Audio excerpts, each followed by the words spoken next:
Hey everybody, guess what today is? Today is the 30th anniversary of the Americans with Disabilities Act. Now, for those of you who don't know what that is, the Americans with Disabilities Act is a law that was signed back in 1990 that prohibits discrimination against people with disabilities in areas of employment. It's what says that transportation has to be accessible, public buildings have to be accessible, and that kind of thing, right? So most able-bodied people, sorry y'all, my hair is like getting in the way. It's like so annoying today.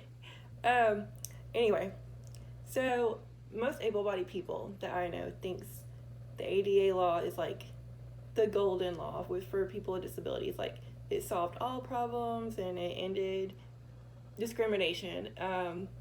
Unfortunately, that is not the case. I am thankful for that law. It has helped a lot, but we still have a long way to go. There are still plenty of buildings out there that have stairs and are not accessible, or the area may be accessible, but the bathrooms are not accessible. I run into these problems. It's still out there. The main thing that I personally see with the ADA is it doesn't get enforced. Y'all, I'm telling you, this one little hair is like driving me crazy. The ADA does not get enforced unless someone like me or anyone else with a disability files a complaint. That's what it's called. Speaking up for your civil rights is considered filing a complaint. Yeah, so that's what it's called.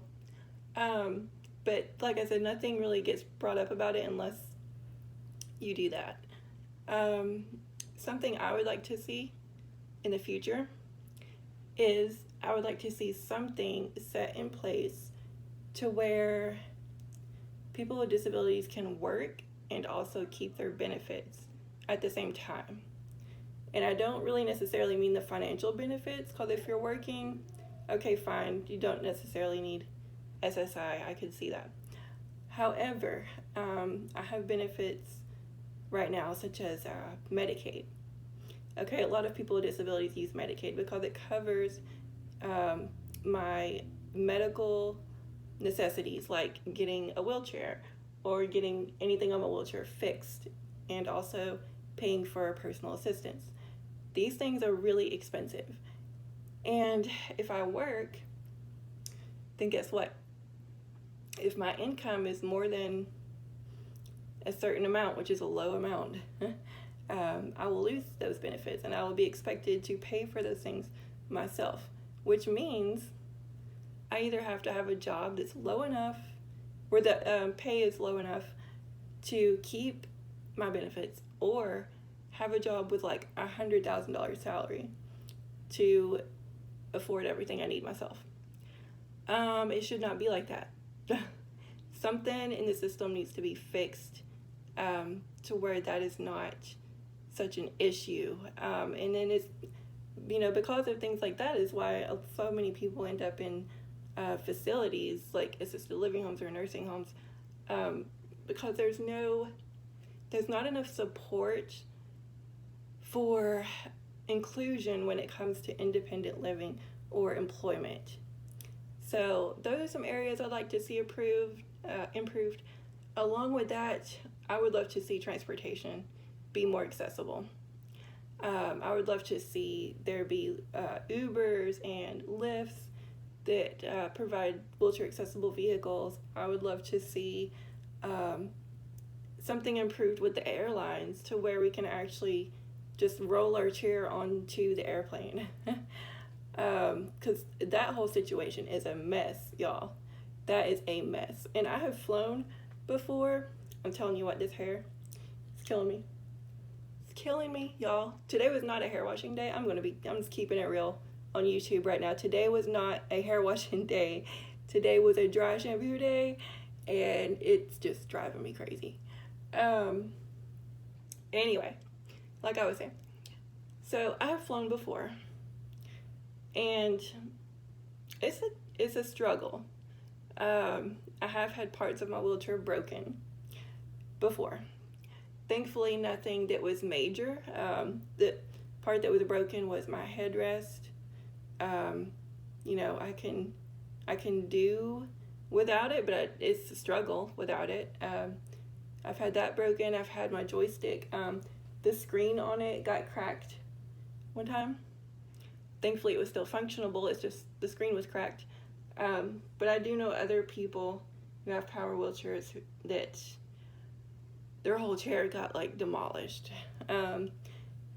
So on the airline, the people that work in the airlines that help you get into the airplane and whatever, they're not trained on how to handle power wheelchairs, and they're not also trained on how to transfer a person either. So I have to explain to them how to help me get into a little tiny seat that they roll me from that seat onto the airplane seat. And then from that point, I have to also explain to them how I need to be transferred into the regular airplane seat, which is uncomfortable as hell for someone. Sorry, am I allowed to say that on YouTube? Ooh, I don't know. Hopefully. Anyway, it's uncomfortable.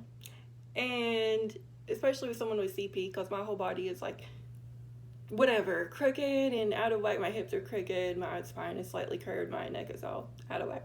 So it's uncomfortable. And then on top of that, like I said, they don't know how to handle wheelchairs, and they put my wheelchair in the cargo area of the plane, which is the belly of the plane. And in doing that process, y'all, that's where they mess things up. Like, they don't know what they're doing. They try to like disconnect the battery and then like push this thing, and they don't know what they're doing, so they mess up things. And then they put it on a conveyor belt. Yeah, a conveyor belt that like moves up and being on those things, sometimes they fall off and just all kinds of stuff, y'all. It's a mess.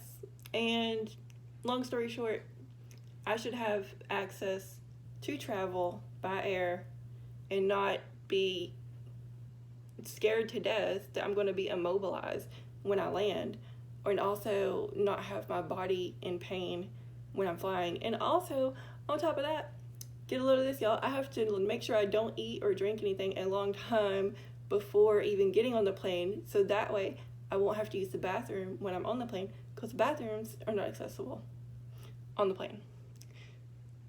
So, yeah. Long story short is I've never flown anywhere that was more than a 2-hour flight. It's just not by myself. That's not feasible.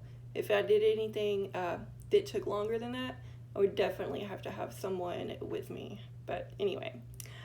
So yeah, those are just a few things that I would like to see improved, along with just overall inclusion in society, more people seen in the media, more people with disabilities seen in the media, just a more open mindset of acceptance.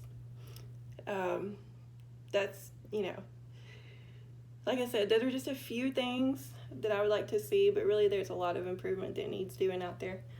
But anyway, for those of you who didn't know that today was the 30th birthday for the ADA Act, now you know.